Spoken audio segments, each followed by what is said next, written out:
Bagong lahat, luma muna. Kung merong isang team sa NBA na laging gustong puntahan ng mga star player, ito yung Hollywood. Perennial mga superstar ang gustong maglaro doon sa isa sa biggest market. Pero kung meron namang isang player na nanganganib na maging drop bust, ang isang team na best puntahan niya since 2000, nasubok na talaga nagkakaroon ng star level, ito yung Indiana Pacers. Tabla sila sa Magic sa may pinakamaraming nanalo na Most Improved Player Award. Yung Indiana Pacers, hindi lang yung mga nanalo talaga ng Most Improved ang nakikita sa kanila. Example na lang si Ron Artest. Bukod sa gulo sa Detroit na maaalala sa kanya, dito rin sa Indiana Pacers, siya nanalo ng Defensive Player of the Year dahil noon ang Indiana ang isa sa best defensive team din. Si Jalen Rose, nanalo din ng award ng Most Improved noong 2000 sa Indiana. Si Jermaine O'Neal, ganun din nung lumipat siya dito. 2002 naman siya nanalo nun. Si Brad Miller na sentro dati ay sa Indiana din gumanda ang karir niya bago nalipat ng Sacramento. After naman nun, si Danny Granger sinundan ni Paul George na maalis naman siya or matrade. Ang pumalit naman si Victor Oladipo. Nang ma-injured naman si Oladipo, hindi man nanalo si Domantas Sabonis ng Most Improved Player pero dun din gumanda ang karir niya bago nalipat ng Kings. Yung mga nabanggit ko pa kanina mga players, naging all-star yon habang nasa Indiana, bukod lang dito kay Jalen Rose.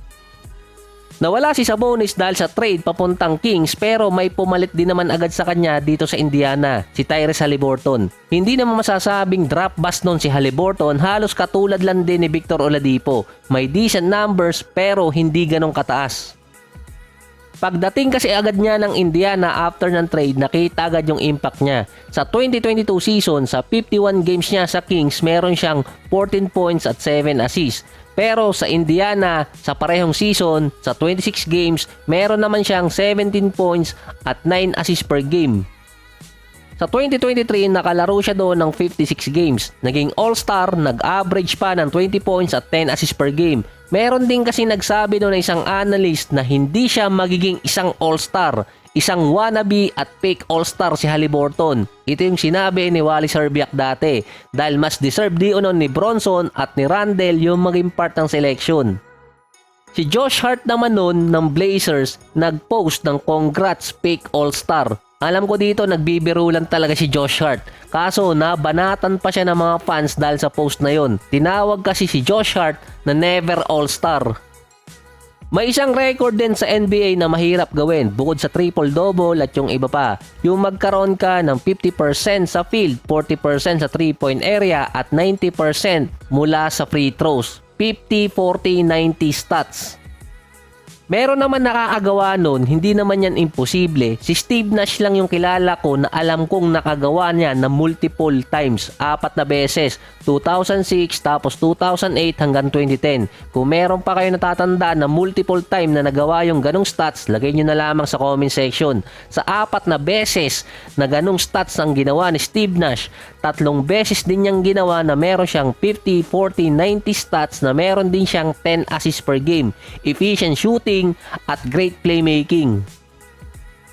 Pero kung rating by stats, 7 beses niya kasi talagang ginawa yun. Yung hindi nasama dito kasi sa listahan, either kinulang siya ng 1% sa 3-point area, 1% mula sa field, or 0.1% sa free throws, or kinulang naman siya ng 1 assist na average. So malapit kasing magawa ni Tyrese Haliburton yung ganong stats. Last season, meron siyang 49, 40, 87 at 10 assists per game. Nung pagka-trade pa lang niya sa Indiana noong 2022, malapit na rin siya sa stats line na yun. Ngayon taon naman so far, meron siyang stats na 50, 40, 90, 25 points at 12 assists per game. Siya din yung binansagang hybrid na Steve Nash, 6'5 point guard na athletic, efficient scorer at great playmaker. Plus, solid defender din si Haliburton. Kasama din siya sa top 10 ng MVP ranking. Pero yung nasa top 5 kasi nun, more on scorer tulad ni Embiid, SGA, Luka, si Tatum andun din sa top 5. Pero yung number 1 kasi dun so far si Jokic. Dahil kasama siya sa top 5 ng major categories ng mga stats. Number 1 sa rebounds, number 4 sa assists, kasama din sa number 10 pagdating sa points per game. Si Haliburton kasi sa scoring pang 15.